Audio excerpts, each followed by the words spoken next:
What's up, guys? This is El Aficionado. I'm back again. This is the Amateur Hour Weekly Show, and this week we have a lot of good stuff to talk about, mainly the Ballond'Or voting and how that turned out. So tune in, we'll get to it right now. Into one, take England behind Giroud. Competition in the world, no team has won it more than Arsenal.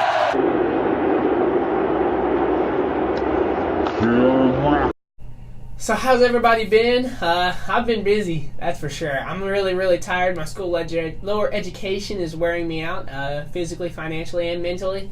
I hope that you all are having a better go of it. Hope that your week's been wonderful and fantastic, just like everyone that's watching this is. This week there's been a lot of good stuff going on in the soccer world, but the number one thing, the thing that's on everybody's mind, is the Ballond'Or and how it turned out. As it turned out, Luka Modric was able to break a 10-year stranglehold Lionel Messi and Cristiano Ronaldo had over the event and win. Somebody finally ended the Messi. From 2007 to 2017, Cristiano Ronaldo and Lionel Messi had a clean split the Ballond'Or. Now, finally, someone else has broken in and won the honor of the best player in the world as nominated by the French Football Federation. So obviously, it's a big deal for Modric to win. A player from a small country during a World Cup cycle. It's insane, something you don't really hear of. A midfield player, not a striker, also something that's not very common. A player that doesn't score a whole lot of goals, but the goals he does score, they're wonderful, fantastic. And the one thing that most surprised me about the whole entire thing was he won by a landslide. He won by almost 200 votes over Cristiano Ronaldo, who was in second.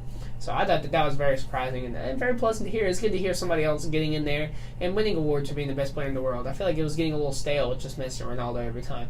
So I was glad to see Modric win. I think he was well deserving of the award. The leader of a team that went to the finals of the World Cup. A very important player on a Real Madrid team that was absolutely phenomenal last year. Won the Champions League for the third time in a row. So obviously Luka Modric has the ability to be that kind of player, and I think he showed it this last year. The top 10 finished as follows. Number 1, Modric. Number 2, Cristiano Ronaldo. I'm sure he is furious over how this vote turned out. Number 3, Antoine Griezmann. Did Griezmann have a case for the Ballond'Or? I guess. 3 trophies, certainly one of them being a World Cup, the Super Cup, and Europa League. But Griezmann didn't really play fantastically well for Atletico last year, if that makes sense. He played fantastically well for France during the World Cup, but for the first half of the season, Griezmann was kind of missing from Atletico, and I feel like that really hurt him when it came to this vote. But if it was just the second half of the season event, I think Griezmann would have been pushing for number 1. Number 4 is Mbappe. Kylian Mbappe, also in an absolute shocker, I never saw this one coming, won the inaugural Copa Trophy for basically a U21 Ballon d'Or. I don't even know why they held the vote. I mean, it was obvious that Mbappe was going to win the whole time. But on the bright side, the U.S. wonder kid Christian Pulisic finished second in the voting. He's finished just in front of Justin Kluivert. I thought that was important. I think that's a big deal, and I think that shows the kind of quality player we have right here in our team. And on a side, this got me triggered. Greg Berhalter was finally hired by the U.S. men's national team. Thank the Lord they finally hired a coach. But if it was going to be Greg Berhalter, it should have happened 6 to 8 months ago. That's just my opinion. We'll see how he does. I want to do a specific video just about him being hired here in a couple weeks. So please stay tuned in for that. Get back to the Ballon d'Or finishing. We have Messi finish at 5th. Everyone's upset that Messi finished at 5th. Here's my opinion on it. He didn't play fantastic for Argentina at the World Cup. He didn't play phenomenally great in the big games for Barcelona. I don't see why Messi would have finished any higher than 5th. I think that all 4 of the players that finished in front of him were deserving of what they got. Not saying that Messi is not one of the best players in the world, because he is, obviously. His skill level is way above anyone else's. But for this past year, I think the play of these other players was more important and more crucial for their teams than Lionel Messi's play was. So that's my opinion on that. Coming in 6th, that was Mo Salah. Kind of surprisingly low, if you ask me. It was the World Cup, once again, that hurt him. 7th was Rafael Varane. That's probably the highest defender, even one as talented and with the resume of Varane will ever get again. Number 8, Eden Hazard. A little low, it surprised me. Actually, probably about pretty fair now that I'm thinking about it. Number 9, Kevin De Bruyne. The injury really hurt. And number 10, Harry Kane, who's probably still trying to get out of Rob Holding's pocket from the second half of the North London derby last Sunday. Only one more player of note on anywhere else on the list, I think, and that was Neymar, number 12, and I think he deserves everything he's got coming from him. I think Neymar has tried to do too much, and he has become more of an icon than a soccer star, if that makes sense.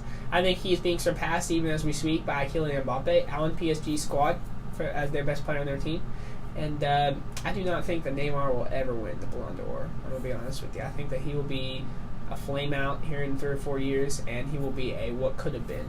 Tremendous skill set, not really that driving desire to be the winner that is necessary to win the Ballon d'Or. The women's Ballon d'Or voting came out with no surprises whatsoever. Ada Hegerberg won the first ever women's Ballon d'Or. I think it's a wonderful thing that they're instituting this. I think it's about time that they're instituting this. The Swede won by a landslide. I think it was like 100 points. Not as much as Modric won, but still, that's a pretty landslide victory. And then, in a moment of just pure, the French DJ asked her if she could twerk when she was accepting her trophy. Come on, man. I'm just going to give you a real quick PL Premier League roundup here. We've already had 2 games this week. We're going to have another one on Saturday. It's been a really good week. Arsenal beat Tottenham at the weekend. I was super hyped. And then they got a really United did not deserve a draw, but they got a draw at Manchester United yesterday. Liverpool is still hanging on by their fingernails. David Origi scored probably the weirdest goal you'll see this year to keep them in the title race with City, but I don't think really competing. On the bad side for Liverpool, Joe Gomez is out for a long time with a fractured leg. The Wolves beat Chelsea. Chelsea has now lost twice after going undefeated. I think that's kind of interesting. Something's going on at Stamford Bridge. We'll have to wait and see what. They are now level with points for Arsenal, but sitting ahead on goal differential in 4th. And the relegation battle is really starting to heat up. Claudio Ranieri has Fulham moving in the right direction. Palace is crashing out. They lost to a 10-man Huddersfield 3-1. You got some really interesting stuff going on at the bottom of the table, too. So be sure to tune in this weekend and watch all the games. I'll be sure to keep you posted if you come back and watch. Please like and subscribe and get it on this channel. Still trying to get to 100. Help me get there. You're the bomb. I love you guys. Take care. Adios.